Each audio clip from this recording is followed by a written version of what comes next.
Well, good morning, everybody. I'm Jason Dean, Chairman of the State Board of Education, and I'd like to go ahead and bring us to order here. We're just 1 minute late. It's 10:01. Want to remind everyone to please silence your cell phones, and reminder that the board meeting is being live streamed. And with that, I will lead us in the Pledge of Allegiance, and I've asked Dr. Kelly to lead us in the invocation. Please join me in the pledge.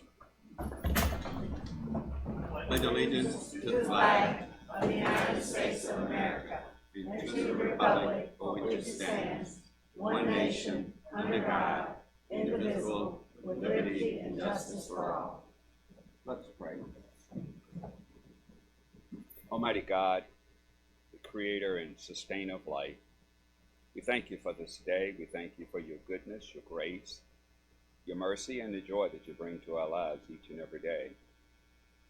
As we come together as a board to deliberate the policies of this institution, we pray, Almighty God, that you'll have us be mindful of the impact that it has on all of the boys and girls of this great state. We pray for the leader of this department and all of the employees who are tasked every day with putting together policies and bringing recommendations to this institution and this board. Father, I pray for all of the leaders of this country, our national leaders, our state leaders, and our local leaders. We pray that you continue to be with them, give them wisdom and understanding of those things that they have responsibility for and the impact that they have on others. I pray also, Father, for the men and women in uniform that find themselves every day at the pointed end of the spear, defending a democracy and a way of life that is often not understood by those that don't share our beliefs. Be with them, the service members and their families, for we have men and women who are on foreign soils. We just pray that you bring them home safely. And if you were to do these things, we'll be so careful to give only you the praise and glory that you so righteously deserve. It is these and all things that we ask in your Son, Jesus' name, and for his sake. Amen. Dr. Kelly? Need a motion to approve the minutes from the September 19th board meeting. So moved. Motion and a second. Okay, with the second, is there any discussion? No changes, hearing none. All those in favor signify by saying aye. Aye. Any opposed? Motion carries. Okay, next we'll move to the approval of the agenda. Are there any additions or deletions to the agenda? If so, I'll entertain a motion to do so now. Okay. Are there any items on the consent agenda that members would like to pull out for discussion? If so, I'll entertain a motion to do so now. Okay. So we need a motion to approve the agenda as it stands.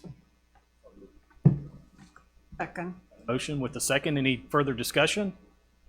Okay. Hearing none. All those in favor signify by saying aye. Aye. Any opposed? All right. Our agenda is officially approved. With that, we'll move into our recognition ceremony.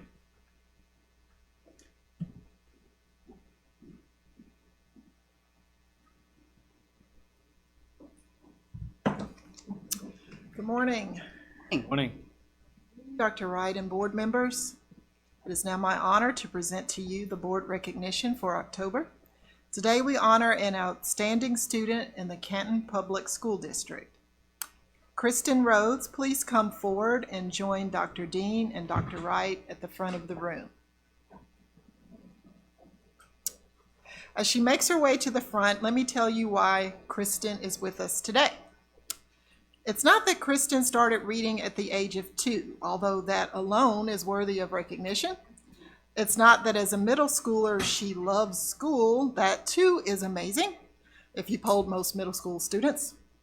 This past summer, while she was still a 6th grader at Huey Porter Middle School in Canton, 12-year-old Kristen took the ACT for the first time and scored a 27. My goodness, wonderful.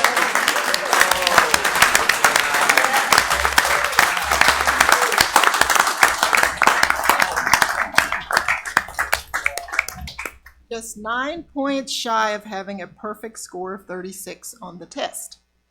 A 36 score is something many high school students struggle to achieve, but Rhodes, who sets high standards for herself, is already aiming for a higher score. As Kristen stated upon learning of her score of 27, well, I thought that's kind of low. Then my parents reminded me people who are 18 are supposed to be taking this. Then I thought, that's good, considering I'm 12. Shalita Rhodes, Kristen's mother, said she was in shock when her husband Samuel told her the results. She said she didn't believe it. I expected her to do well, but not that well. Mr. and Mrs. Rhodes say they exposed Kristen to words, colors, board games, and puzzles. Anything is possible if you put forward effort, Mrs. Rhodes said. A lot of people underestimate what their children can comprehend and understand. Everything is difficult until you learn how to do something that is more difficult.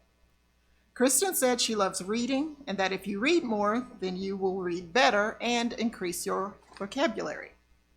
Kristen also made a perfect score on the math section of the Mississippi Academic Assessment Program test and was only 2 points shy from making a perfect score on the English Language Arts section. Currently a 7th grader, Kristen is taking algebra with the 8th graders. Kristen, on behalf of the Mississippi Department of Education and the State Board of Education, we wish you much success in school and in life, and we congratulate you on this honor, as does your squad that's behind you.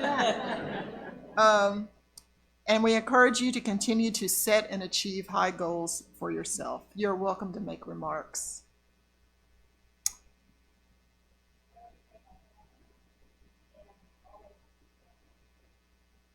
All right, thank you.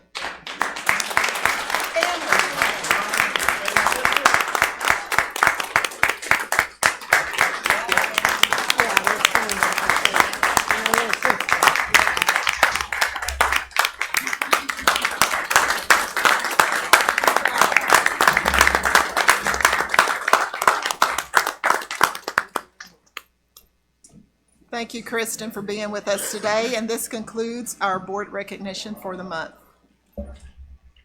7. Yeah. So there was a television broadcast on Kristen a couple of nights ago, and we were watching it, watching the news with my family, and I rewound it and made all my kids sit down. So I'm like, "Look, 27, come on, you know, you can do it." And they're like, "I don't know." So great, we're so proud of you. Very proud.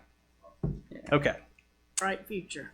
All right. I think then we'll move to the report of the state superintendent. Yes, not a long one. Want to thank the board for all of your support as I've gone through the Broad Academy, and if you can believe it, it's over. 18 months, believe it or not, has gone by that fast. I finished the last week in Chicago with my cohort, and it was nothing short of amazing. We had John King come and speak, former Secretary of Education. Arnie Duncan was there, former Secretary of Education. And we heard from the new superintendent, the new CEO from Chicago Public Schools. She's got quite a lot on her plate right now with the teacher strike, et cetera. But it's just been one of the most rewarding professional development experiences I've ever had. And I just want to thank you for your support during this and for allowing me to participate. So it's something that I'm taking with me as well as a tremendous network of people that are out there doing amazing things for education. So thank you for that. This past weekend, I was in Asheville, North Carolina, attending the REL Southeast Governing Board. That's a group of states just about North Carolina down through Mississippi. And it's really interesting. We share a lot of information back and forth. REL Southeast is really, the REL itself is built around research. So we can give them questions that we want them to do in terms of research here in Mississippi, and they've done several things for us. And I serve, as you know, as vice chair of that. And last but certainly not least, we started the Celebrations of Excellence tours. And I want to thank Mr. Bailey for being there. I want to thank Dr. Dean for being at Madison, Ms. Altman for being at Clinton. We've done 6 out of the 31. And I told Mr. Bailey that I was going to rename the Rankin celebration as Rankin Rocks, because if you've never been, and next year when Rankin's an A again, I would encourage you to attend that. With 28 schools, if you can picture this, Brandon High has a gigantic auditorium. And they think of the logistics of this, bus 100 kids in from all 28 schools, and it's all over the floor, it's all in the gymnasium and standing room only, and it's a huge community celebration, as they all are. Clinton's had the band and the cheerleaders, and Madison had a dance choir that was there, and it's just a great way for a community to celebrate this. So we go to Pearl tomorrow, and then we have nothing next week, but then the week after. So if you're up there, I hope to see you obviously at Oxford, and if you're in town, Mr. Suggs, it'd be great to see you there, because it's just heartwarming to see children and families so excited about the academic achievement of their school district. So I want to turn to Spotlight. We are going to be spotlighting our 21st Century Community Learning Centers. Those are high quality after school programs that are around our state.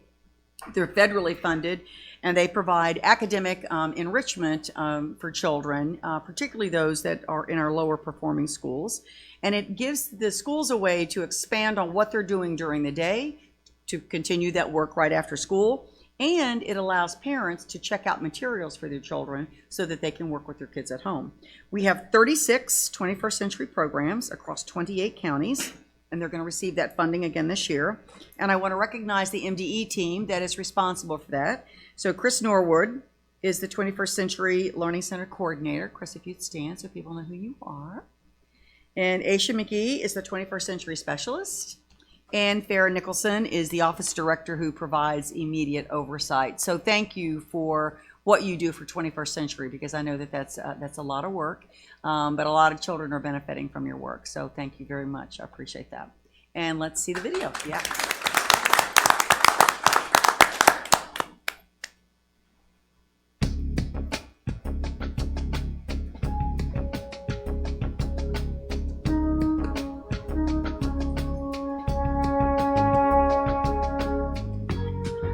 Before this grant was funded, the school district hadn't been able to offer an after-school program for the past 6 years, and so families would inquire about it, and there wasn't anything to offer, and so most children just went home on the bus. So one of the things we've seen with the students that have participated in the after-school program is that their classroom teachers are reporting a high rate of homework completion. These students are getting the support that they need to bring that homework back to school completed. Classroom teachers are also reporting a high level of improvement in the classroom in terms of their engagement, their involvement in raising their hand to answer questions or to listen and follow directions. And that's something that we check in with the classroom teachers on a regular basis, and they have told us that it really does help for those students that participate.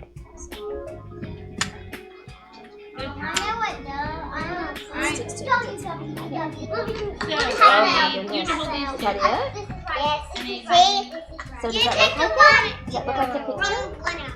I think it does. You did fantastic. Good job. Awesome. I think the academic aspect of this and how it's helped these students is that with us having lower ratios for teacher to students, we have about 10 to 12 students to one teacher. And so in the afternoons with that kind of ratio, the teacher is able to work more one-on-one with the students and also help them in their particular area of need. Whether it be with English or science or math or whatever area they're struggling in, then they can focus on that and help those students.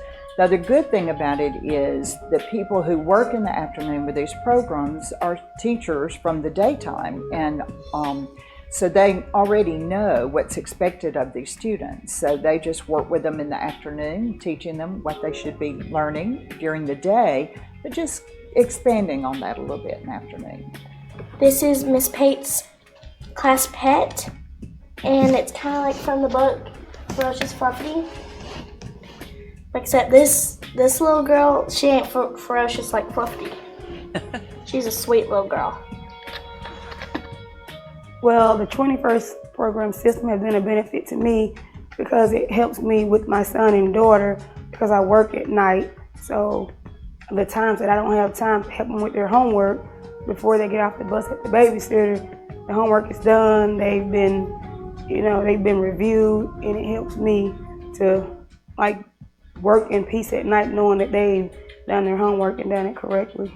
The impact that 21st Century After School has been on our participants has been very valuable because it really offers everything that we're lacking in our schools today. Many times we don't have money for equipment, technology items, additional resources, and tools that we call for the importance of teaching children in an after-school setting. These are opportunities that the children will have, and if we didn't have the 21st century, they would go lacking. First we pick a world, and then we find our character. We want to see, do we want some armor? We want to get on one that don't have no zombies, and we try to build us a little community or a house. As a parent, the program, for me, I think my benefit is having my child have extended learning. Not having her like at home just kind of finishing homework and then done, but she's actually actively learning still from the school day. Well, I definitely think that having an after-school program is very beneficial for kids on many levels. One, socially, they're able to interact with a lot of different kids that they might not normally get to do, and in a lot of different situations. There's a lot of hands-on activities, there's a lot of one-on-one work, and then there's a lot of time to just get to be able to do yoga or do martial arts and kind of have these experiences that they wouldn't normally have. So I actually had a student who was an EL student last year who attended the program, and this really helped that child. One, this child was learning to speak English, so it helped kind of socialize this child and allow this child the help that they needed coming from the English-speaking teacher. Our program has a tremendous impact on the community by being able to reinforce and help the families who are many times struggling with raising their children and trying to work at the same time. So this gives their family the peace of mind as well as the reassurance that when their children stay after school, that they're in a safe learning environment, which is providing them with the resources they need to support them in their development. Thank you. You know, it's great to see kids need after school, but how wonderful for these parents too to get some of the support that they need. One other thing I failed to mention, I really want to commend our chairman of the House Education Committee. Richard Bennett has been at every single Celebration of Excellence tour, and he is speaking quite eloquently about the power of public education. And I really have to commend him because this is a lot of time out of his schedule, but he has been at every single one. It's his intent to be at every single one. And the speaker came to both Madison and Clinton and spoke as well. And it's just so nice to see legislators also recognizing the hard work of the districts and in particular our chair, because I think that speaks volumes to have somebody out front talking about the power of public education, because we have a lot to celebrate here in Mississippi, and it's nice to see them stepping up and doing that. So I didn't want to leave that minute without saying thank you to House Chairman Bennett and to our Speaker, Speaker Gunn. Thank you. All right, thank you. Report of the chair, just one quick note. Mr. Franklin, Johnny Franklin, who's been on the board for several years, sent in his letter of resignation. He's chosen at this time to step off the board. We appreciate Johnny and his input and his dedication to the boys and girls of this state for literally decades. We hope Johnny does what he wants to do in his retirement, which I think we all know Johnny, he's going to do what he wants to do. And we certainly look forward to his continued friendship and counsel in a less formal way as we move forward to the future. So the only thing to say is that it's a governor's appointment.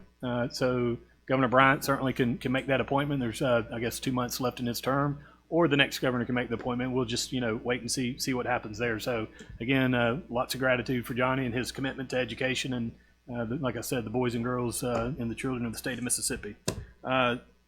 I'll move on. That's all I have for the chair's report. We had several subcommittee meetings this morning. I'll turn it over to Ms. Altman for the Academic Achievement Subcommittee report. We met the earliest, so we get to go first. We did meet this morning. We're happy that Dr. Elam has joined our committee in Mr. Franklin's place. And we had a great meeting in a very short amount of time, got a lot of information. Ms. Hurst, Suzanne Hurst, is she still right here? Is Mississippi School for the Arts in Brookhaven. Not many people always get to see her face, but she gave us a really comprehensive update on Senate Bill 2625 that they're beginning to prepare for implementation in July of 2020. That bill actually brings the School for the Arts into being a school as opposed to a state agency, for lack of a better term, and it'll impact their the manner in which they hire their teachers, the manner in which they procure, the protocols that they go through for procurement, and the board involvement. So she outlined a plan for implementation, and she's on it and moving in the direction of implementation in, as I said, July of 2020. We'll hear a lot more about this as time goes on, but they are working and they are looking at ways to simplify the process, particularly in hiring, so that they don't have to treat their employees as a state agency employee. They will be hired and treated as school district employees like we do now with contracts. So, and have a little more flexibility with their budget and what have you. So that was a good report. And then we received a report on professional development and the numbers of people. We've had 2,170 participants in professional development in July through September. And with the growth of technology and perhaps maybe younger teachers, the online courses are really exploding. And so that's good to, as opposed to face-on-face teaching. But anyway, so that's the teachers are responding to these interactive courses and participating. They are, one of the emphasis is cross-curricular training, where teachers don't just focus on teaching math, or they don't just focus on teaching English, but the fact that they're all teachers and that it can be their skills can be developed as cross-curricular instruction. There will be regional sessions on college and career readiness and classroom management. And because of the teacher shortage, which we heard a lot about last meeting, the target is new teachers, emergency certified teachers, and long-term subs, to teach them how to do classroom management and how to develop protocols in their classroom and how they teach the standards and what they're looking for. So anyway, we had a good meeting, and then we received the template on school improvement. We're working on that.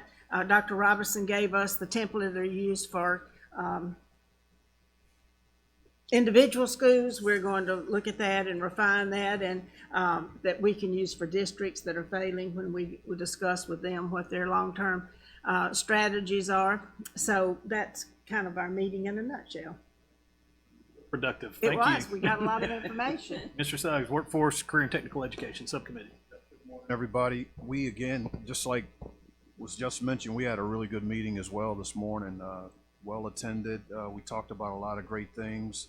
One thing that Wendy mentioned to us, she participated in the Imagine the Possibilities up in Tupelo with 7,000 eighth graders with over 100 companies over a 2.5-day period. So really excited about what's going on in Northeast Mississippi with eighth grade, exposing them to career and technical fields. That was really good. Dr. Oakley mentioned to us about a visit down at Gulfport High School for the career academies that they're doing there. So we think there's some synergies that we can use from that process throughout the state. We're working on that. We also covered more of a strategic plan. We've got that was near and dear to my heart. I'm used to seeing matrices and things of that nature, but we covered 6 key tasks that we would like to do over the next year or so. The completion of the Perkins Regional and Local Needs Assessment, development of a state career and technical task force, communication strategy for rebranding, for an example, program quality, and also CTE partnerships. We talked at the last meeting on career and tech and workforce development, how we're going to host regional meetings throughout the state, and we're going to do that. Our target is to get those completed throughout the state by the end of January is our target. So we had a really good meeting to discuss some more strategic plan and thinking way, and so we'll give more updates as we progress. Thanks. All right, thank you. The last subcommittee is the one I chaired, the legislative subcommittee. We've just started sort of reviewing the budget requests that we adopted earlier in the fall, late summer, and starting to operationalize and get action oriented in how we intend to see as many of these requests be translated into actual law. Many of them have fiscal notes attached to them, but not all of our push legislatively will require money. For example, we intend to bring back up the teacher recruitment and retention platform that Dr. Elam spent a lot of time with Dr. Murphy and others developing. So, as we get closer to January, we'll fine tune sort of what we're doing. One other side but important note, obviously with the governor's election in less than a month, we consider that a huge opportunity.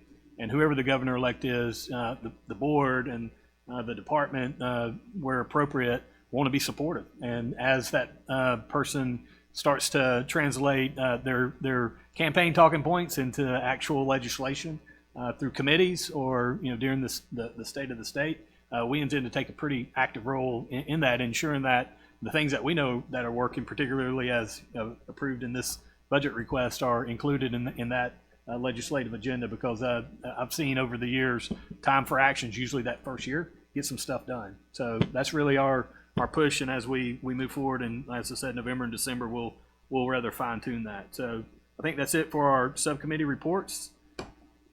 So now we'll move to the meat of our agenda, the discussion and or approval of board items. Action item 1 is consideration of appeals of final accountability results in accordance with policy 3.1.4, Mississippi Public Schools accountability standards. And I've got a little important legal script here to read, so please bear with me.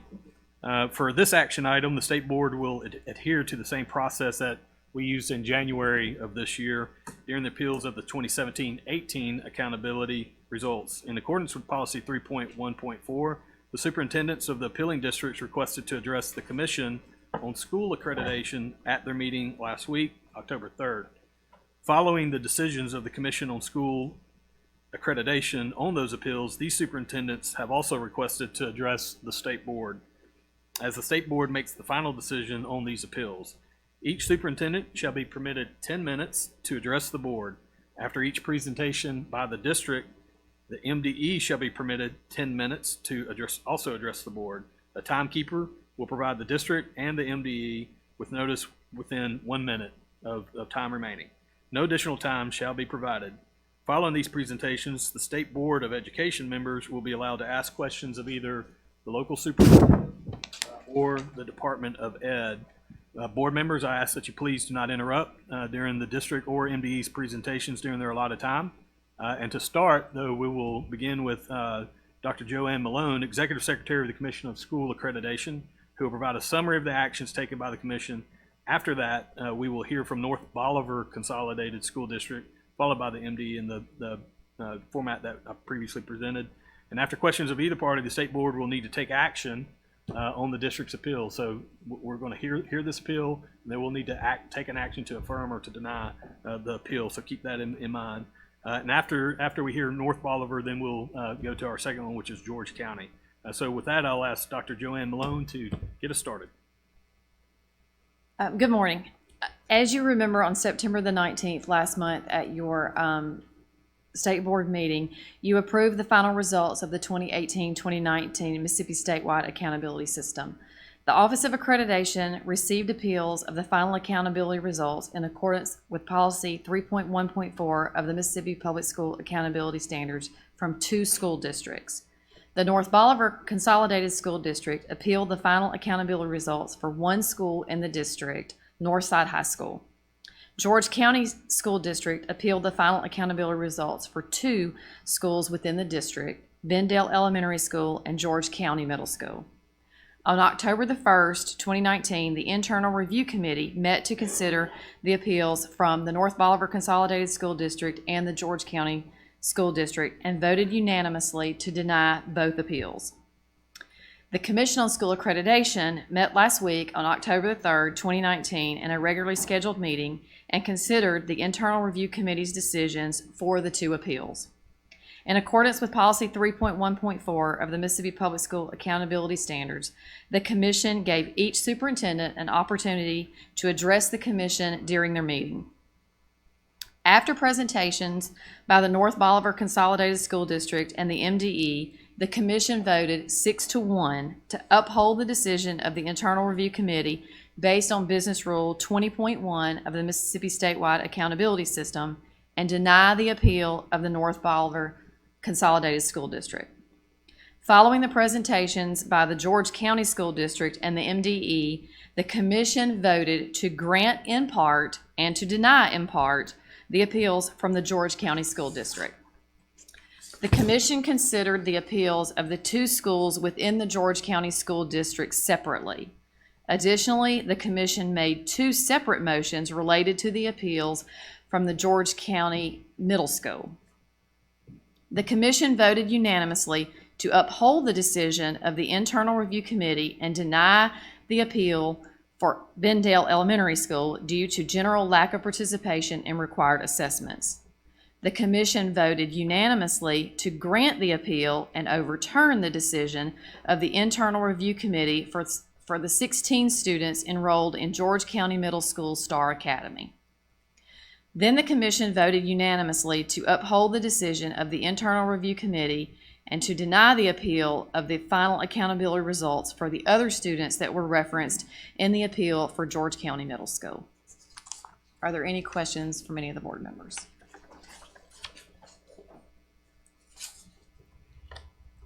So now we'll move to the North Bolivar presentation, 10 minutes. Who's our time? Okay.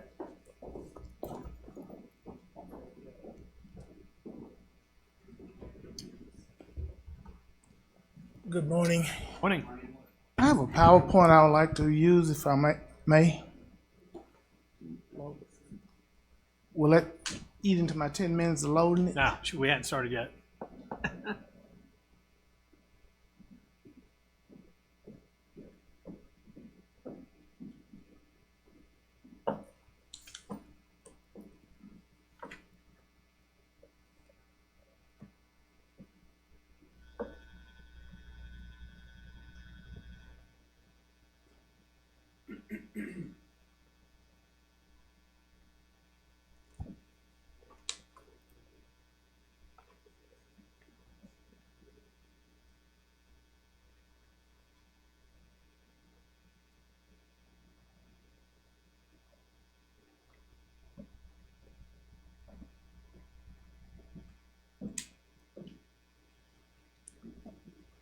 Again, thank you for allowing me the opportunity to address you. You have a copy of this, I understand, in your pack.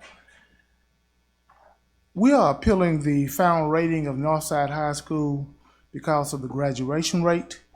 We're not appealing it because of the calculation. The calculation is correct, but we think the graduation rate that was used is not reflective of the students that's in that building. To kind of get you to understand what I'm talking about, if you look at the graduation rate, Broad Street High School had 77.5. John F. Kennedy graduation rate was 82.5. The district graduation rate was 80. Now, why is that important? North Bolivar Consolidated School District consolidated 2 high schools and a middle school because of finance and failing academics. The students that are in Northside High School are the students that was in Broad Street High School and John F. Kennedy High School. Combined, those schools have a graduation rate of 80. The same students that are in Northside, they use 77.5 because that was the old graduation rate of Broad Street High School. To understand why this was done wasn't to deceive anybody or move academic achievement. When I became superintendent in June of 17, we had serious problems. We had a delinquent audit for 4 years. You see it 14 through 17. We were spending $1.2 million more than we was taking in. We had depleted our 16th section. So drastic changes had to be made. What we did was we consolidated 3 failing schools into one. We revamped our strategic plan. Currently, we are up to date with our audits. FY18 audit is in the state office being approved. We are embarking on a $1.5 million capital improvement plan. We closed last year out with a fund balance of $1.6 million, and we had over $850,000 in our 16th section. That sums what I'm talking about. All of those schools were combined. The issue is Northside High School. The school that was combined of the 2 high schools and the middle school. All 3, as I said, was failing schools. We put the strategic plan in place. We had new administration, lead teachers, etc. We sent a letter to the state on October the 10th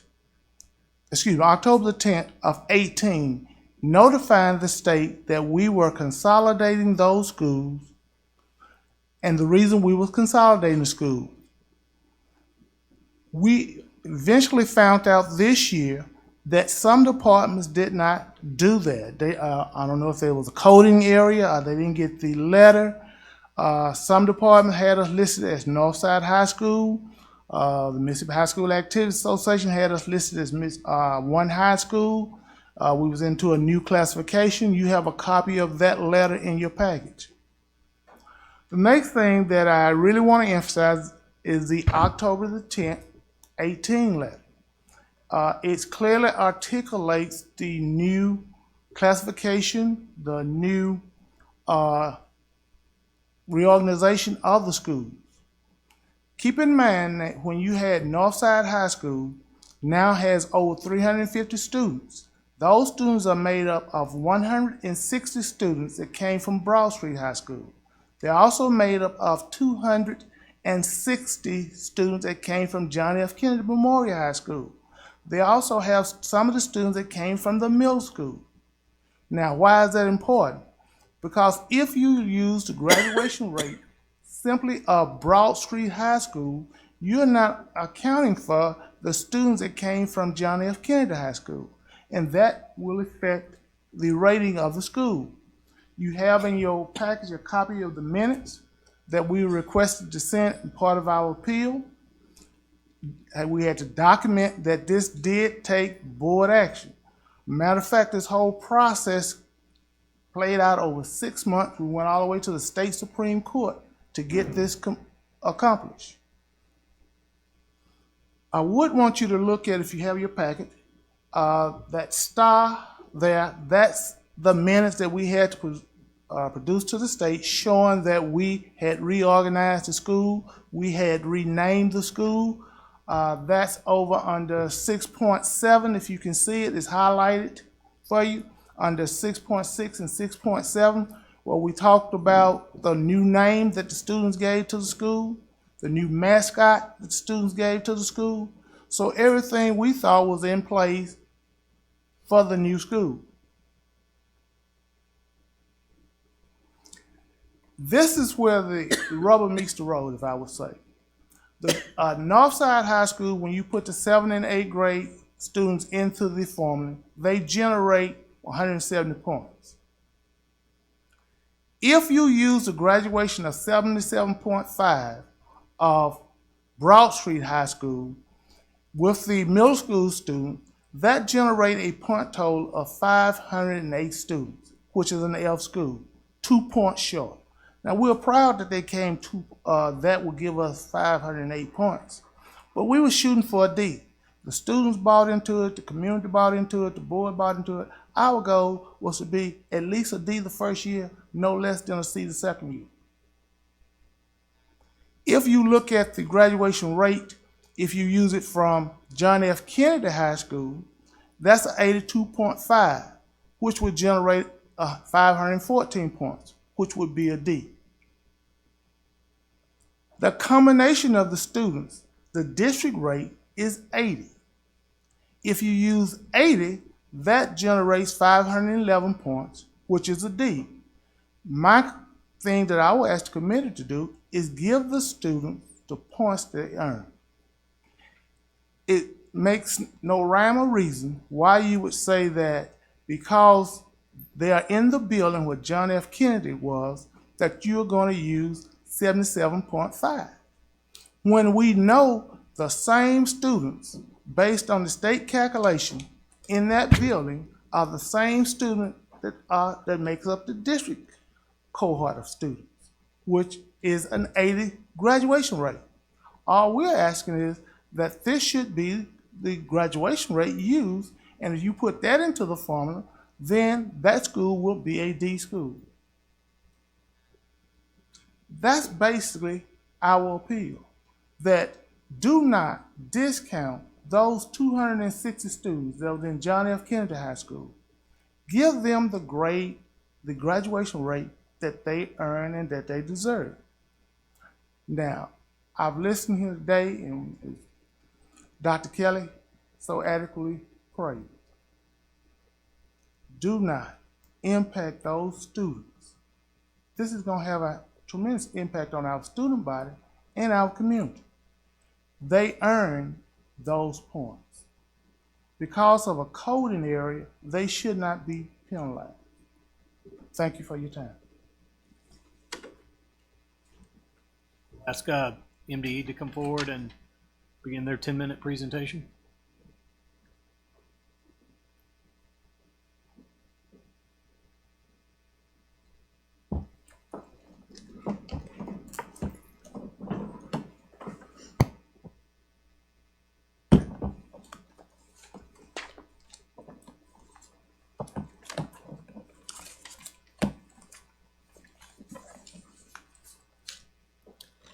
Good morning. I don't have a PowerPoint presentation, so let me first be clear that there is no coding error regarding the graduation rate calculation for North Bolivar Consolidated School District. The school district never requested a new school code in their communications to the department. We have communications that include an April 2018 letter, an October 2018 letter, and then there are email communications regarding MSIS coding that go back and forth between the Department of Technology and Strategic Services and the school district regarding the technicalities of assigning students in MSIS. None of these communications requested a new school code. It is the responsibility and certainly at the discretion of the local school district to determine how school consolidations and reorganizations occur. It is also within their ability to assign school codes or request school codes appropriately. None of that occurred in these communications. In fact, Mr. Smith referred to a letter that is in your backup material from October of 2018, where he says that he requested a new school code, but there is no request for a new school code in there. He told the Commission on School Accreditation that he requested a new school code from this letter. There is no such request in the letter. In fact, there's a sentence in the letter that says there, I am therefore submitting a formal request for the change in the grade configuration and a copy of the board minutes. He's changing the grade configuration of an existing school to make the new school grade configuration for the newly named Northside High School. So there's no indication here that staff at the department that would require staff at the department to assign a new school code. although, as I said, school consolidation reorganizations within districts is a local district decision. Although state board policy specifically prevents a district from carrying out such actions as a method to circumvent accountability measures, the department does not dictate these decisions at the district level. Districts are therefore responsible for calculating and interpreting how such consolidations or reorganizations may impact accountability measures and considering such impact in their decisions. Districts are not allowed to go back and change their decisions after the fact because they don't like their accountability results.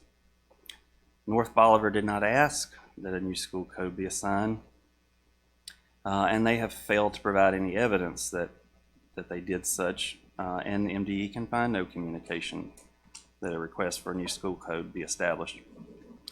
As Mr. Smith noted, North Bolivar High School is rated an F, and the district certainly would prefer to have a D assigned for that high school if we used a different graduation rate. We oftentimes get concerns from districts during the preliminary review of accountability results on, oh, I'm so many points away from whatever the next grade level is. What can I do to make that change? The department feels that this is an effort to manipulate those accountability results in order to get a D for this high school that was assigned an F. In fact, the graduation rate of the combined student population from Northside High School will not be reported until January of 2020 because graduation rates are lagged a year. This is specifically addressed in policy, which is also in your backup material, and is the reason why the Internal Review Committee could not appeal the request, and the commission could not approve the request. So I'll just restate that policy. That's policy 20.1. The school's accountability calculations will be based on the grade configuration of the school and the students in that school on the date that corresponds with the FAE at the time of testing. The calculations are applied to the school the following year regardless of any reconfigurations or redistricting that takes place during the summer after testing or during the school year before testing. Also, 8.5 says that the school district graduation rate applied in the graduation component is lagged 1 year. This school has a grad rate that is reflective of the graduation rate assigned to the school in the prior year. This has been applied in the same manner as any other reorganizations or consolidations have been done in the past. One example is Greenwood LaFleur School District consolidating with LaFleur County School District. Did we go back and change their graduation rate calculations for the new consolidated districts and schools? No, we did not. We followed the policy. And I know from during the preliminary review of accountability results that there were at least one other district in this state that combined 2 high schools last year and has a combined high school that is affected in the same manner. They received the graduation rate assigned to that school in the prior year and is in accordance with policy. So the department has done nothing but follow policy. We've received multiple or various requests from the district regarding this appeal. One, that we assigned the school the higher of the 2 graduation rates for the prior existing school districts. That was in the preliminary appeal. In the final appeal, the district asked that we assign the high school the district graduation rate. And then we've had communication from the district since the commission meeting requesting that the department come up with some type of compromise or resolve the issue. And it is not a matter of resolving an issue on the department's level. This is a matter of following policy and complying with policy. We have no authority to do anything otherwise. I would just add that if the board considers doing something other than denying this appeal, that the this opens up the possibility for other schools or districts to change their mind later on after accountability results come back and say something to the effect that, oops, I didn't mean to do that, I meant to do something else, and with the ultimate decision to get a different result. So that's the concern of the department, and the department recommends that this appeal be denied, that the recommendations from the Internal Review Committee and the Commission on School Accreditation be upheld.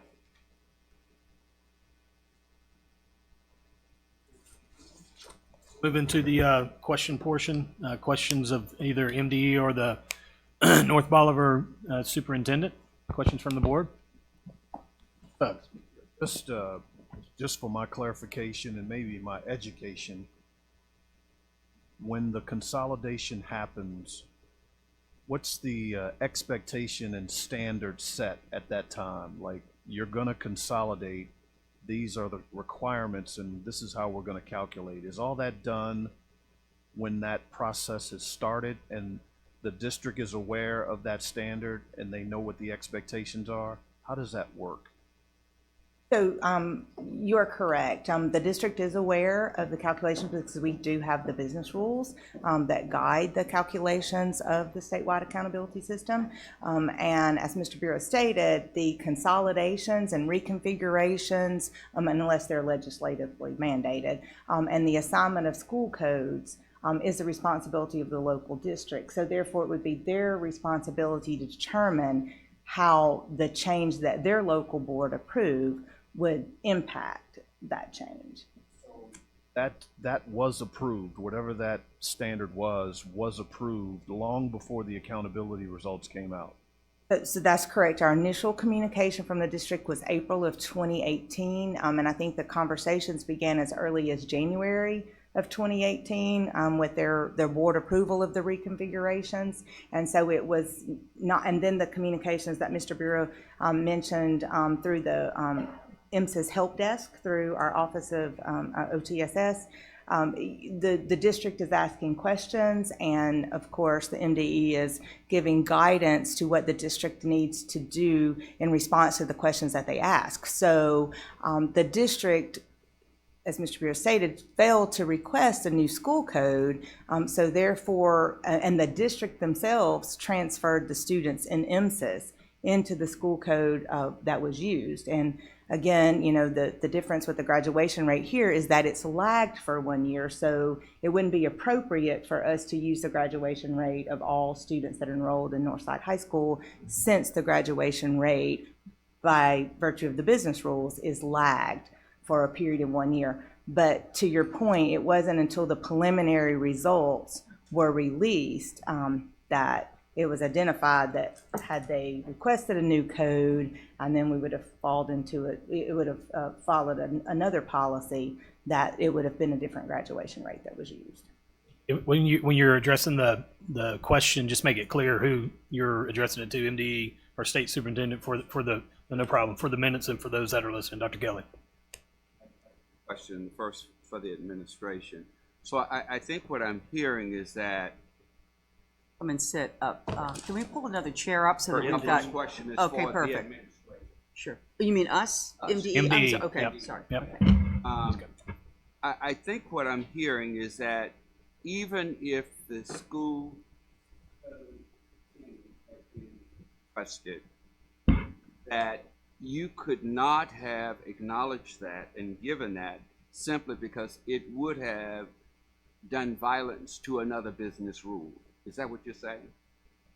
So if a new school code would have been requested, there would have been no data there for the graduation calculation. So there is a business rule that would come into play that would dictate the proxy data that would be used in lieu of. But since a new school code was never requested, that proxy data was not considered in the calculation of the accountability results. It fell back to the school code that was assigned originally to Broad Street. So we don't know what the outcome would have been had the request been made. That's correct. Question for Mrs. Smith. Thank you for your presentation, first of all. There seemed to not be alignment in what you have said to one group or the other about your having requested a coding change. Can you help us to reconcile the difference? MDE is saying that they never got a request, and you didn't say it today, but it's my understanding that you said it to another group, that you had in fact requested it, and there was evidence in our packet. If you look at the letter that Dr. Vanderbilt referred to, the October the 10th letter, it alludes to the fact that we are a new school. It says everything that we're requesting a new school. We did not use the Pacific code. We asking for a new school code because we were directed that what you need to do is tell us what you did, show us the minutes that's been approved, and get that to us, and we'll get everything changed. If you look at that letter of September the 10th, it alludes to the fact that this is a new school. Excuse me, October the 10th.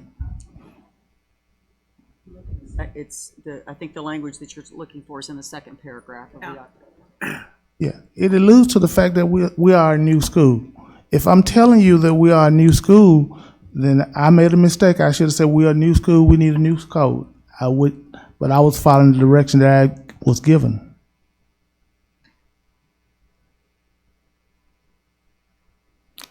What he says, Dr. Kelly, is he's submitting a formal request for the change in the grade configuration, and he is also submitting a copy. Never fully said.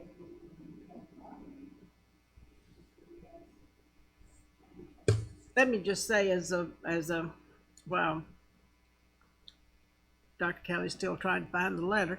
I'm struggling, but I'm doing it with dignity. Just as a sidebar, we certainly appreciate your taking the steps you've taken to consolidate schools and try to make your school more efficient and to operate in a more financially sound manner. We certainly don't want to let you leave here today without having pointed that out. You're doing good things in a district that's struggled ever since I've been on this board. So we certainly applaud you for that. Those things are not easy, and we know that. And so we do appreciate your taking the steps that you've taken to try to bring your district up and to build a better school for your children, and hopefully you're getting community support once they see Thank you. things that you're doing. Thank you. I have a technical question for MDE. Help me understand how you're using the term lag. I mean, I keep hearing, when I hear it, you're saying that there's this new entity, but even so, because the way that the business rules are set up, that there's a lag that we measure the year before, regardless of what the code is or what. So help me get that unpacked. I think you need to say with or without configuration. Yeah, let's say that they asked for the code sure. and the code was So- clear. How does that? And with most of our policies, there's background information about how we got to where we got with the policy, and that's one of them. So why do we lag graduation rates for a year in use and accountability measures? And it's because that students' final status can change up until July 31st of each year. We use the federally defined 4-year adjusted cohort graduation rate, and that 4-year window closes July 31st of each year. So we carry forward the graduation rate from the prior year to use in accountability. We're calculating accountability in July of each year prior to that close date. But also, districts have the opportunity to update or change information and emphasis regarding students' final status until October the 27th of each year. So even though that window closes July 31st, then there's still time up until October 27th to make changes to student data for the cohort. So in order to capture any of those changes or any of the students that may have graduated over the summer, we lag the graduation year a year for use and accountability. Your PowerPoint slide if you go, it says 2014 cohort. So how does that? I'm assuming you could, I shouldn't be answering this. Sorry. Walk me through why it says 2014. It says 2014 because that is the cohort of students that graduated in 18. From the middle school. Right. Okay, I just wanted to. Entering ninth graders. Lag was right. For lack of a better term. And I would. Looking for a 4-year lag, huh? I would say that to you, that in the lagging, we're not questioning the number. All we're saying is, if you use the lagging, which is the 80, which is the true student that's in Northside High School, then it would be an 80, I would think, because they're the same students. What you're doing when you only use the 77.5, you're using that 100, only 160 students that was in grade 9 through 12. You're not accounting for the other students that went into the school, if that making sense. That you went from a 160 some students pool population to a 350 student population. If you do not account for them, you're only saying that, as I was told, we're only going to use 77 because they're in that building, and that was Broad Street High School. The numbers speak for themselves.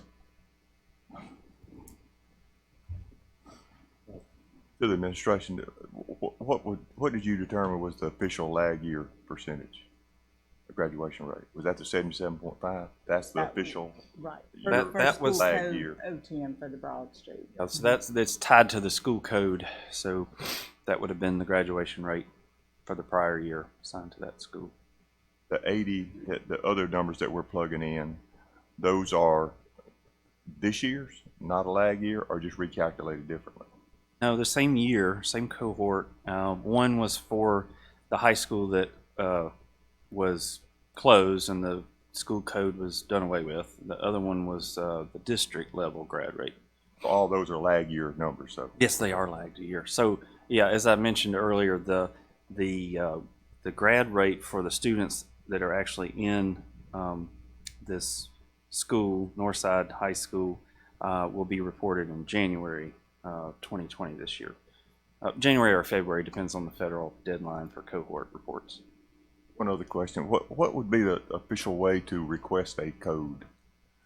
So when districts are reconfigured, they have a responsibility to send documentation to Ms. Sonia Amos, who's the Deputy Superintendent for Educational Accountability.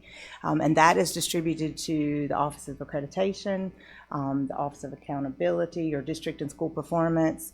I think Federal Programs is responsible for getting it, School Financial Services, and OTSS. So the districts in their board approval clearly outline what action the board has taken. And which this letter does. I mean, it tells you 3 schools are being consolidated into 1, and this is what the grade configuration is going to be.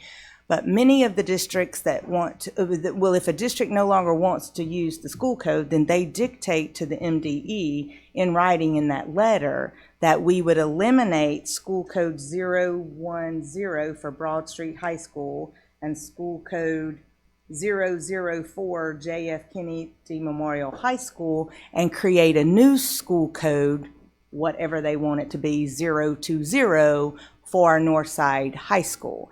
And that's what was missing in the request from the districts when they notified us of these reconfigurations.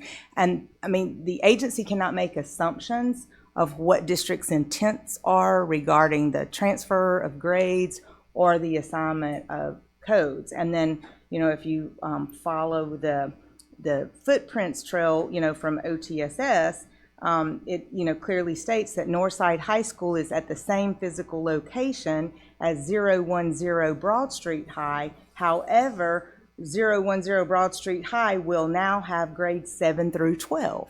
So then the response from our staff is to say to their MSIS coordinator, then what you have to do is go in and add grades levels 7 and 8 to 0110 Broad Street High School.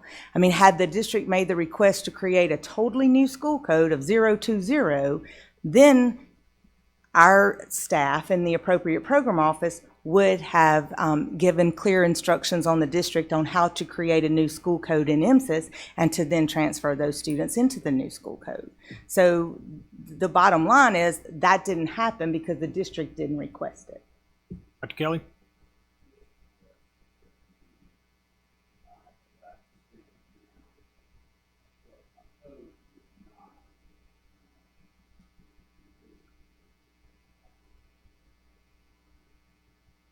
Was there not enough language in the letter itself to raise questions in the minds of staff that perhaps this is what they're wanting to do? No, sir, we do not make those assumptions when letters from other districts for reconfigurations clearly outline the directives for the changes that they want made in MSIS to eliminate this school code and create a new school code, because we see numerous requests for that time and time again, year after year.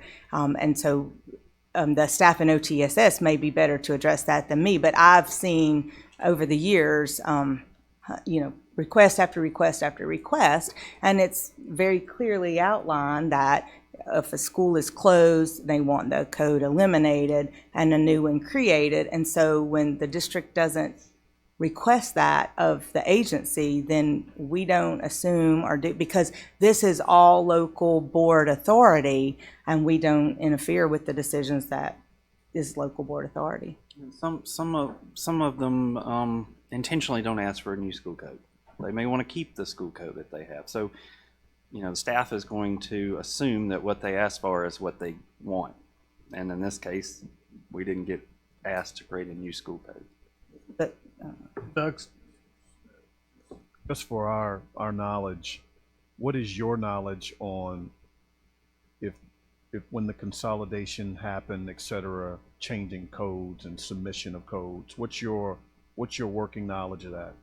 My knowledge is that I called the State Department of Education to speak to find out what did I need to do. I was told that I needed to put it in a letter that we were requesting a new school, and to send the documentation of the minutes that it was officially done, and to highlight that in the minutes. That's why when you look at the minutes, it specifically says a new school. That's why I thought I had complied. And if you also see there, I say in the letter, I was waiting on a response if there was something else that I did not do. The board minutes clearly shows that we were, the thought was to have a new school. And I still contend that the lag year for Broad Street, the 77.5, is the same lag year for the district. The 82.3 was for JFK. If the lag year for the district would have been 80, how can the lag year for the new school not be 80 when it's the same kids? No different. No different scores. Questions? Everybody got a clear understanding? I would ask for some clarification of what our options are in this particular case. And I say that because, and this is just me personally, I don't see this as an attempt to manipulate the system. I just don't. I can't bring myself to that. And the district has worked hard in an attempt to try to raise the scores. I'm wondering, is there someone we can remand this back to for a second look, back to the board? Well, that would be remanding back to the Commission on School Accreditation, and that certainly would be the board's pleasure. Then the commission noted that there was a concern that there was no evidence that a new school code was created. And we have educational stakeholders on the commission that, understand the process, and a point that was made by MDE staff as well as with the internal review committee, that the instructions that were given to the district to resolve the consolidation in MSIS was in August of 2018. So the district's input data into MSIS based on their assigned school code every day.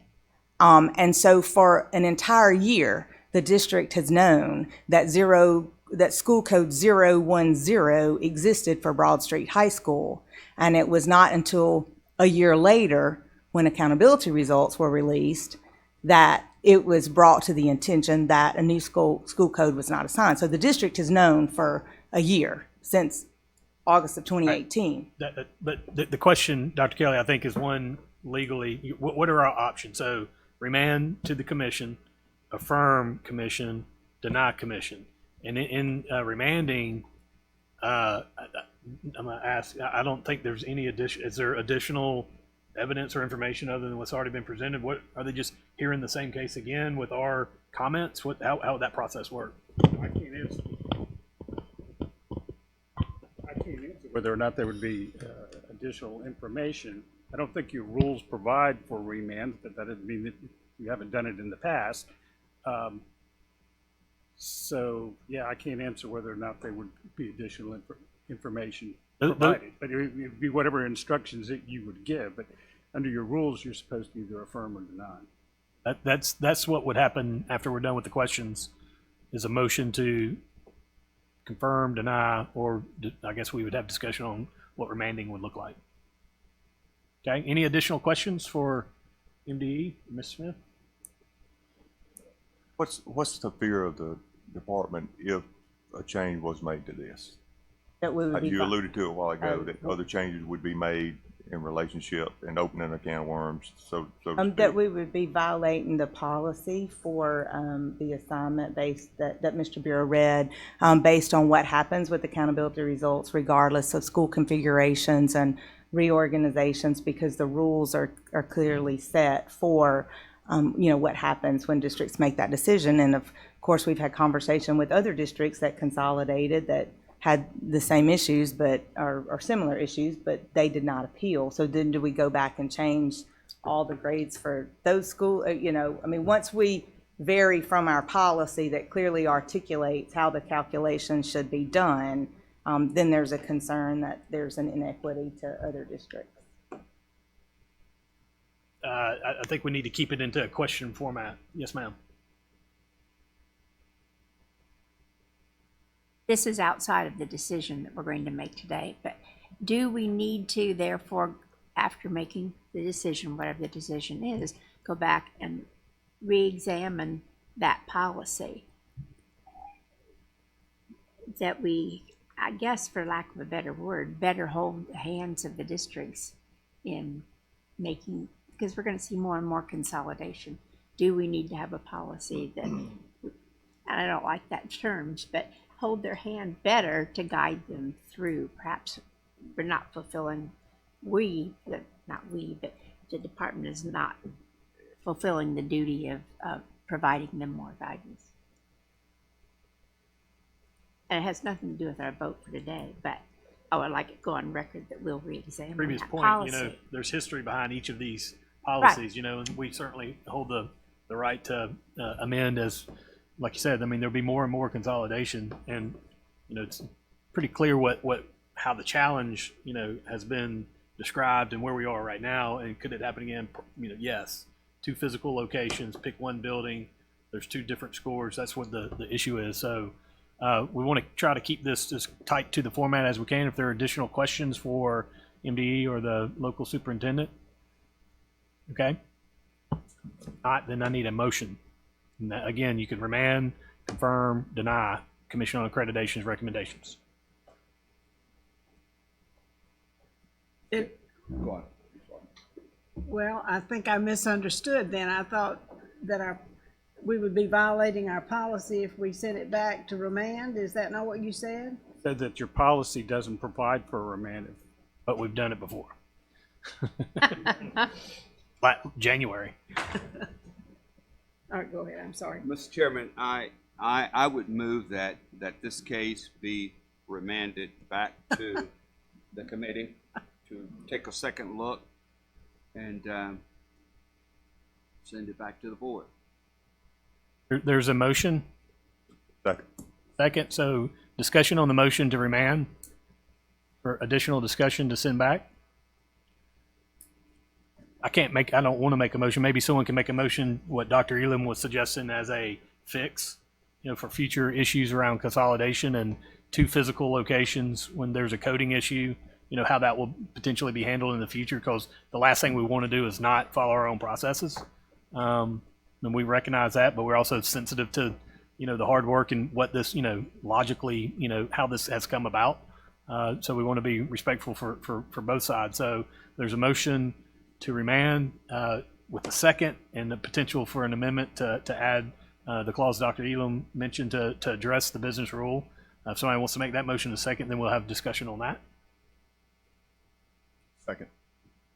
Motion is to, if I'm paraphrasing, just to address that business rule when there's a consolidation. I'm looking at 20.1, 20.2, to be able to clarify that there's 2 physical locations, how that will be managed into the accountability and scoring system. So now additional discussion on that amended motion. Okay, hearing none, all those in favor signify by saying aye. Aye. Opposed? Okay. Oh. One no, motion carries. Okay, next we have we'll move on to George County, and this one's a little different in that there are 3 separate incidences that have been brought to the commission. This appeal came in 3 separate recommendations: the Commission on School Accreditation, Bendale Elementary, the Star Academy students at George County Middle School, and the transfer students at George County Middle School. So at this time, I'll invite the George County representatives to come, and you'll have 10 minutes once you start.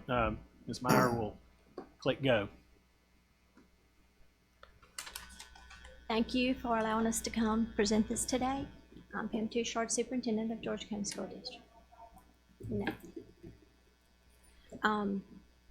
On behalf of George County Middle School, we would like to respectfully request that you uphold the recommendation of the State Commission on Accreditation to grant the appeal of the final accountability results for 16 students enrolled in our Star Academy program, which affected the participation rate at George County Middle School.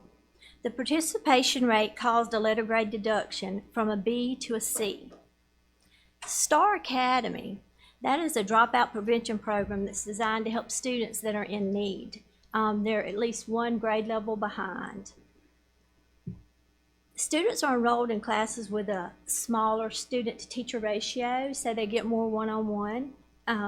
They participate in technology-rich activities, hands-on curriculum, and the opportunity to complete 2 years of coursework in 1 year. The program is in its 6th year of operation, and it's been very successful at our middle school. And it is a result of a joint venture involving the Mississippi State Legislature, which passed House Bill 1502, MDE, and George County School District. In August 2014, Pisco Education received a $1.5 million grant from the Mississippi Department of Education and our state legislators to implement this Star Academy. George County was chosen as one of the sites to start the academy. That was 6 years ago, and it's been successful ever since then. George County Middle School historically has a participation rate of well above 95% and has never been penalized for lack of participation. The school administers approximately 1,500 state tests to 600 students. With that exception of the 16 Star Academy students, the middle school would be at like 97% rate for participation. Dropping the school a letter grade seems punitive in nature and doesn't look favorable on the district implementing programs in the nature that helps students otherwise that are statistically slated for dropout. So this is a dropout prevention we've been doing, and it's successful, it's worked. And we appreciate everything that MDE has done also in helping us with that. In closing, according to the Business Rule 18.3, a student's MSIS grade level and the assessment grade level should match, which at the time of testing was 7th grade. So based on the information available, which included the pre-ID file provided by MDE to Questar and the procedures implemented in the past, George County Middle School had no reason to believe that these students were being tested out of their grade level. According to the wishes of the Commission of Accreditation, the district has drafted a policy. That's one of the things they asked us to look into. So we went ahead and drafted a policy that addresses the procedures used in the Star Academy program, including but not limited to promotion of 7th grade students. This policy will be approved in our November meeting at the George County School Board. The district respectfully requests that MDE have input in that drafting of that policy also. So we would love feedback from you guys as to ways we can make the policy better. Thank you in advance for your time. Okay, thank you. MD?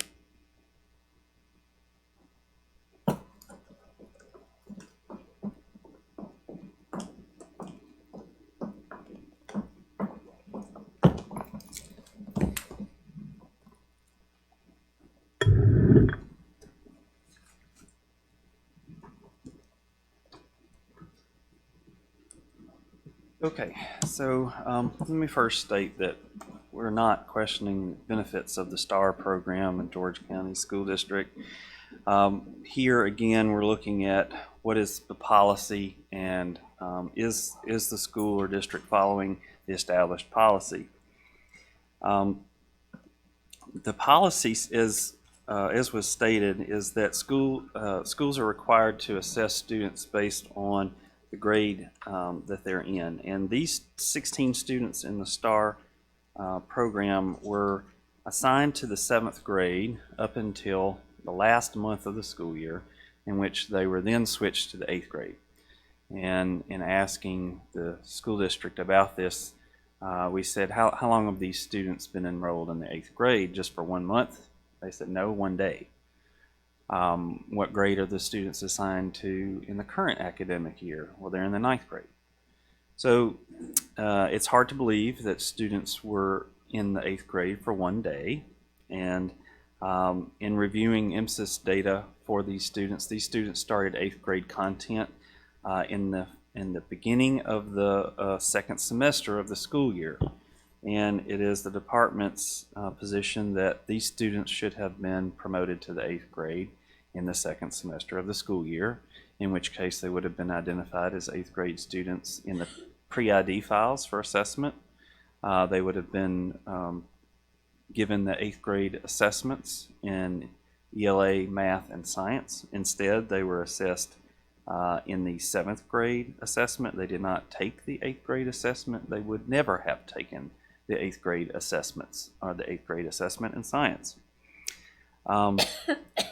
Policy that was referenced was developed carefully with the intent to prevent any perverse action or incentive on the part of schools or districts, and to prevent students from being manipulated in their grade assignments in order to circumvent accountability results.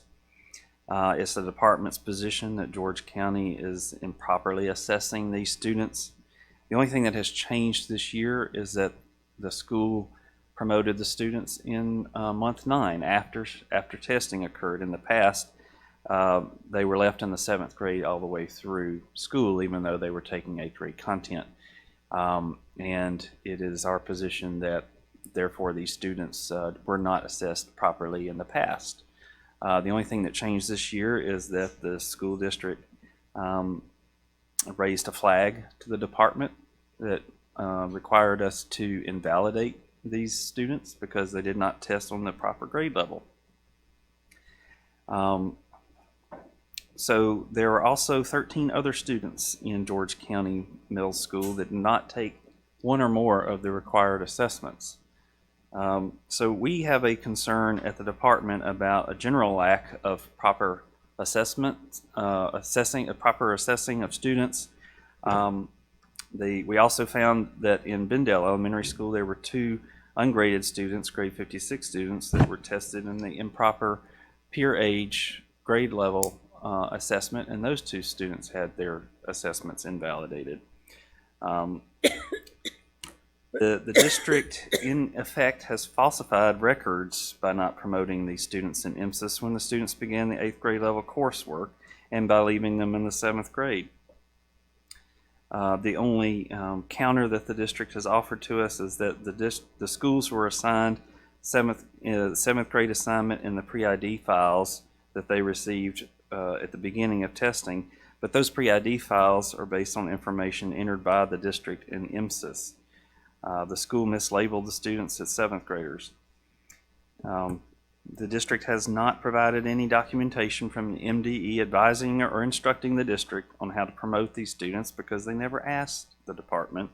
They made the decision to keep these students in the 7th grade on their own, and then they therefore gave the students an easier assessment, and these would be otherwise, as they've noted, lower performing students.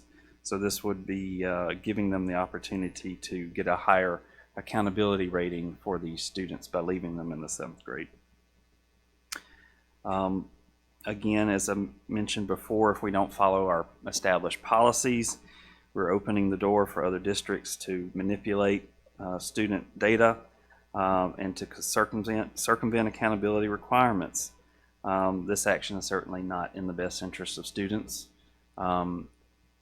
While again we're not questioning the merits of the Star Academy, it is incumbent upon the districts to follow the rules and to follow the policy that is established and to be consistent in doing so. And when there are questions or concerns about policy, they should bring it to the MDE beforehand, not after the fact. So again, MDE's recommendation is that these appeals be denied from the George County School District, and that the Board of Education uphold the decisions of the Internal Review Committee to deny these appeals, and also to uphold the request or uphold the decision of the Commission on School Accreditation to deny the appeals, but also to deny the appeal regarding the Star Academy students because these students were improperly assessed and therefore their assessments were invalidated according with board policy. And the only thing I'll add is that there was a concern at the level of the Internal Review Committee and then obviously at the Commission based on the vote for 2 of the votes that they denied. Is around accreditation policy 2.1, where districts are required to accurately report data to the MDE. So the internal review and the agency's concern is that reporting these students as 7th graders for an entire year, when in fact for the 2nd semester they were enrolled in 8th grade coursework, is not reporting accurate data.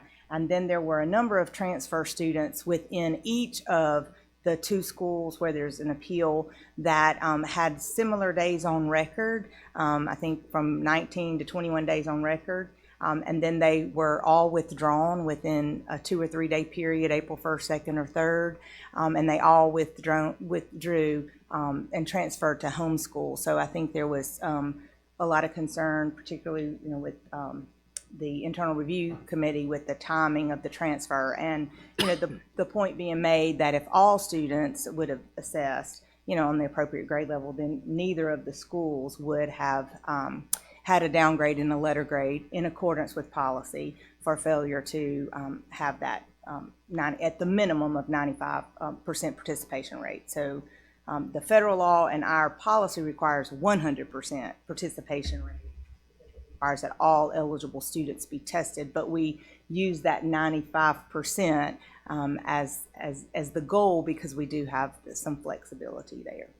And it's in federal policy. I guess the only other the thing that needs to be pointed out is there were 2 issues in this appeal. One was the fact that there were students that were not counting in participation rate because they withdrew between April 1st and the beginning of testing.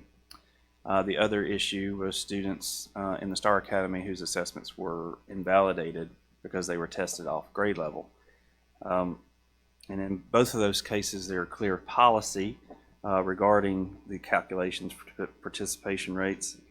And in the case of the students who withdrew between April 1st and the beginning of state testing, all students that are enrolled in month 8 are included in participation rate calculations. That's nothing new. It's always been that way. It's been that way for many years. There's precedent established in this business practice, and there has not been a concern up until this point.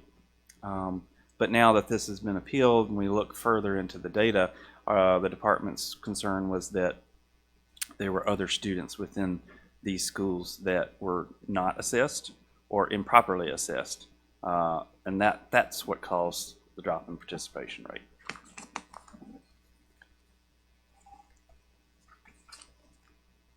Concluded? Okay, questions from the board? Now, again, just please state who you're directing your question to. How many outside the Star Academy withdrew? 5 that were transferred. Transferred to homeschool, I They think. homeschooled, but there were more. They appealed 3 students in George County Middle School and 2 students in Bendale Elementary School that withdrew.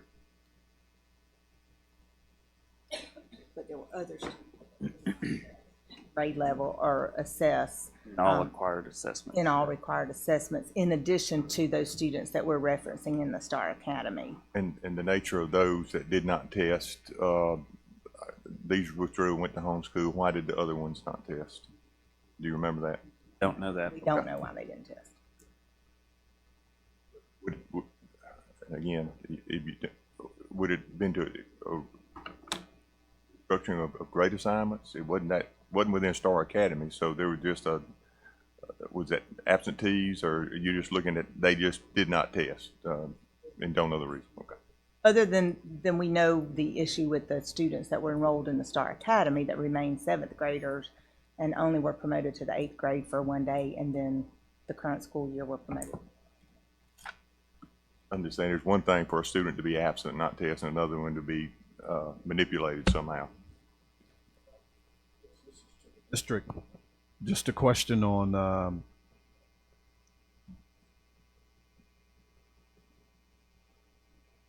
can you explain to us how a student could be transferred that late in the year for a day and they've worked the whole year in 1 grade? Educate us on how that's possible and what would be the reason behind it. Okay, well, first of all, they don't do 1 grade level the whole year. Just like he said, they're 7th grade half the year, 8th grade the other half, or either 8th grade half the year, and then 9th the other half, because it's catching them up, the ones that are a year or 2 years behind. Now, registering them in 7th grade to start with, that's where the problem comes. It's not that they were not taught 8th grade material, because at Christmas they do change to 8th grade material, but you're going to have the same problem if you change them in the middle of the year. So we had no policy. We have the contract when we first started back in 2014 that lays out everything, all the curriculum that they should take. We make sure that's taught, and then we waited until after school to promote them to 9th grade. That's the way it's always happened until this year. And then for some reason, they did it at the last of school, the very end of school, and that's what's caused the problem. It's not that the kids didn't get taught 7th and 8th grade material. They did. They have a curriculum in the contract we signed.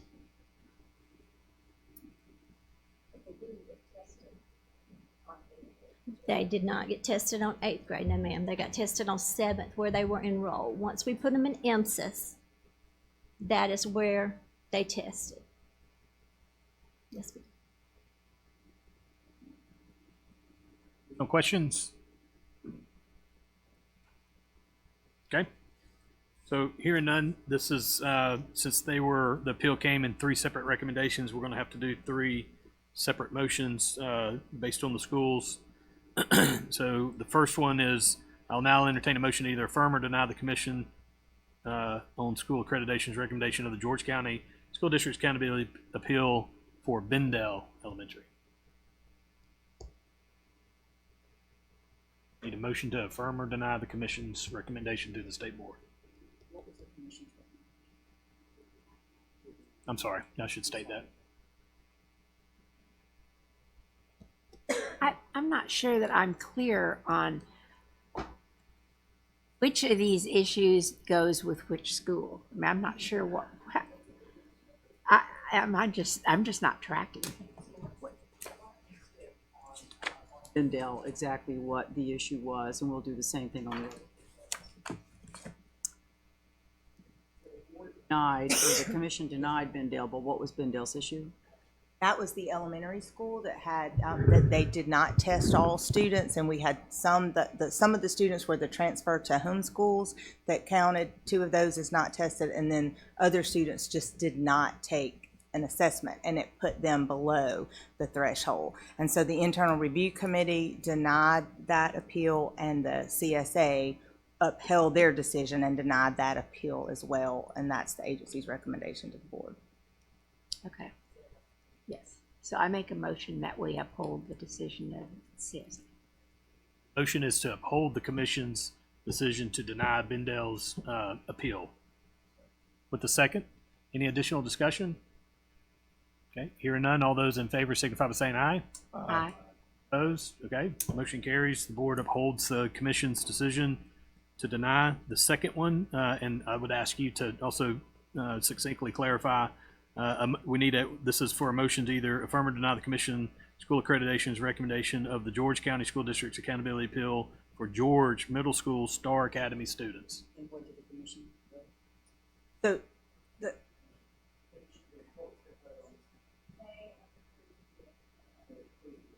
for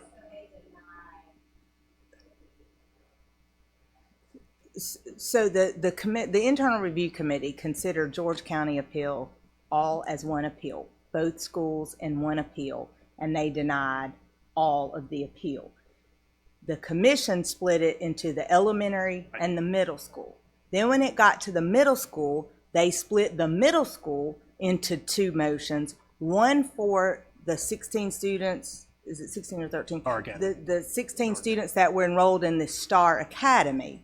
And then they split it into the other students, which were transfer students to homeschool or other students not tested. Okay, well, let's just keep it at Star Academy, because that's what we need to do the motion. What was the commission's decision on that? So they overturned the IRC's. No, forget it. What was their recommendation? To grant the appeal for the students in the Star Academy, which is, and for us to not invalidate those, which is a violation of our own policy. So the motion is to affirm or deny the Commission on Accreditation's motion to affirm the appeal of the Star Academy. Yeah. Grant. Right. Sorry. These seem in conflict to me. I mean, So they seem like it's conflicting with, I don't know. Policies. It's, I mean, we keep not upholding our own policies, which gives me great cause for concern. We can deny the commission. I mean, we deny, uphold. The commission has brought it to us saying we approve the appeal. Now it's up in our process. It is up to us to say we're not adhering to the rules. We deny that, or case made, we uphold it. We recognize. Make a motion that we deny it. Motion to deny the Commission on Accreditation's approval of the appeal with a second. Any discussion? So we're reversing what the Commission on Accreditation says to put it more clearly. Okay. Any discussion? Not hearing any. All those in favor signify by saying aye. Aye. Opposed? Okay. Now the third and final is with regards to George Middle School transfer students. Now, if you'll. And so the commission upheld the internal review committee's request to deny the district's request to for the transfer students. For those who at the middle school, they had transfer students to homeschool as well as other students that may not have tested. So the commission upheld the commission of the internal review committee to deny the district's appeal. Motion would be to affirm or deny the Commission on Accreditation's denial of the appeal.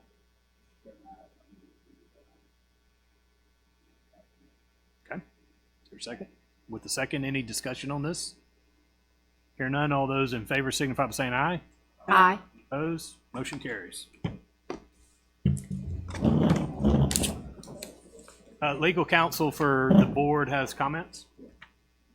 I don't normally sit here and advise the board, but I would let you know that there's at least 1995 decision of the Mississippi Supreme Court says that there's a presumption that boards and commissions work best when they follow their established policies and rules, and also follow their established policies and rules. So when you ask me a question, if I'm sitting here, I'm going to tell you to follow your policies as you have them written, because they've gone through the APA process, they've been vetted, and that's what you're supposed to follow. If you want to provide in your rules for exceptions, then you need to provide in your rules for exceptions. Otherwise, you invite challenges.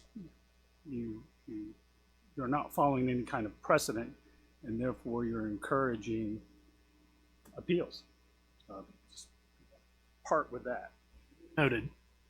Thank you. Dr. Gavin, we'll move on to action item 3, approval of MDE grant awards, A, B, and C on your agenda. 21st Century Community Learning Centers. That's actually contracts. You want to do the contracts first? on that order. Sorry. Yeah, no, yep, 3 A, B. Okay, we have 2 A, B, I'm sorry. okay, 3 contracts coming before you for approval today. One is just our normal monthly contract with former state employees. We have 2 on that list. Action item 2B is to renew our competitive contracts with the manufacturers for our food products. No cost to the state. That is the second year of that contract. And the third item is to modify the contract for the interim superintendent for Tunica County to extend the date from December through June of 2020. Are there any questions, open discussions related? Okay. Do we have a motion to approve items 2A, 2B, and 2C? Second. Motion is second. Any additional discussion on these contracts? Hearing none, all those in favor signify by saying aye. Aye. Aye. Opposed, hear none, motion carries. Now, 3. Dr. Gavin. Item 3, we have 3 grants coming before you for approval. The first grant is, as you saw earlier, the 21st Century Community Learning Center program. We have 12 awardees there for a total of about $8 million for 3 years. Action item B is McKinney-Vento Education. And then item 3C is for the Mississippi School Boards Association, $75,000.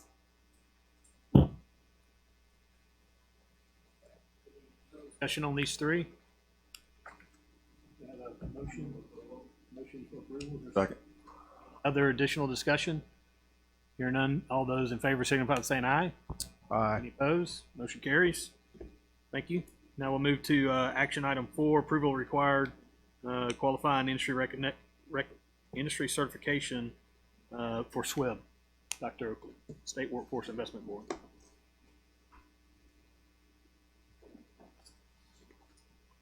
Thank you. We took up under consent last month methodology for the award of some grants to districts to reimburse for costs of a number of different projects related to accelerated learning opportunities for students. We're bringing forward for today item 4. Under state law that passed this spring, SWIB is required to provide a list of qualifying industry certifications that you can see in your backup that meet the criteria outlined here regarding less than a college education on average, alignment with the WIOA state plan sectors, as well as an average salary range of 70%, within 70% of the state average. And there has to be an industry certification in place for those, as well as demand for those jobs in the state. And so what you see in your backup is the letter from Dr. Laurie Smith, Executive Director with the Workforce Investment Board, as well as the list of recommended certifications for approval. What this will allow for is under that same state law, the reimbursement of costs associated with credential certification or credential expenses for students in CTE programs that are on this list. A couple questions. How frequently is this list updated? It was a one-year deal, and they've just updated it for this year. So pending legislative action next year, we would have to see what was in the law regarding update to this. So this gives SWIB a list of approved reimbursable industry recognized certification costs by districts that they can use WIOA dollars to pay for? SWIB is giving us the list saying they've reviewed and this approved. SWIB. This is the list that's why I was from confused. SWIB to us. Got it. So, all right, let me restate because I want to make sure I understand this. SWIB is saying if school districts want to be reimbursed using WIOA dollars, then they have to be providing industry recognized certification training on this list and this list only? Actually, funding coming to the department through the appropriation, not through WIOA. It's up to the department to be then distributed. This is, and- there and was the districts million that we appeal? talked about last month. This is an additional $500,000 connected directly to Up to these. 600 million, excuse me, up to $600 per Per- reimbursable certification. Not to exceed a That's the $500,000 other total. appropriation. And this list can be updated how frequently? They provided in the law that it just come to us for use this year. And if there were to be another law passed next year with a new appropriation, depending on the language there, we might have to re-update. The School letter year, says yes. that the plan is updated every 2 years, the WIOA plan, so. I know we have a methodology to distribute this list to all districts to say, please take advantage. It's not free money, it's taxpayer money, but it's money that can help you. Okay, other questions? So then we need a, yep, yep. Okay, we have a motion to approve. Is there a second? Second. Discussion? Hearing none, all those in favor signify by saying aye. Aye. Any opposed? All right. Next, we're at our consent agenda. Let's see. Under the consent agenda, do I have a motion to approve items A, B, C, D, E, F, G, H, and I? I'll move. Second. Motion with the second. Any additional discussion? Hearing none, all those in favor signify by saying aye. Aye. Any opposed? Motion carries. Okay. Now we'll move into consideration of executive session. I'm told we've got 2 personnel matters to address. Chair, I move the board consider making a closed determination of the need to go into executive session. Second. Motion with second. Any discussion on that motion? Hearing none. All those in favor signify by saying aye. Aye. Any opposed? Motion carries. Please clear the room.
Any report on meetings attended since we last met from the board? No. Chairman, it was a local convening. I'm pleased to report that the Gulfport School District, in conjunction with Long Beach, Biloxi, and Harrison County, have reached a partnership with English Shipbuilding, and the English Shipbuilding Academy is now operational at a school that was closed last school year in Gulfport.